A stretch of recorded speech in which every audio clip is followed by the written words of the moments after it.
The point of user research is to help designers move products in the right direction. Designers rely on the user feedback we collect to help shape successful products. Research can reveal problems that products don't currently solve. It can also help designers select a better path when there are 2 or 3 concepts to choose from. It is an essential part of the design process.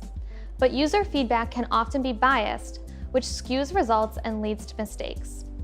One of our biggest challenges as user researchers is to differentiate between useful input and bias.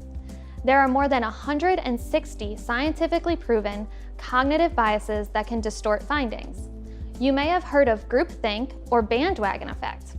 This is when people in a focus group agree with the majority or the loudest opinion just to avoid conflict. Most of the research we do is one-on-one to avoid that bias. Another common one is order bias. This is when choices presented earlier or later in a sequence are more likely to be selected by research subjects, simply because they remember them better. To control for order bias during research, we practice a method called counterbalancing. It looks like this. When you're testing 2 versions of the same design, you give half of the users a sequence reversed from that of the other half. If you're testing 3 versions, you can use Latin square counterbalancing. Let's say the versions of the product you're testing are labeled A, B, and C. Your square would be A, B, C for the first sequence, B, C, A for the second sequence, and C, A, B for the third sequence. This way, each version gets a turn going first, middle, and last. UI and UX designers consider order bias when they're designing interfaces and applications.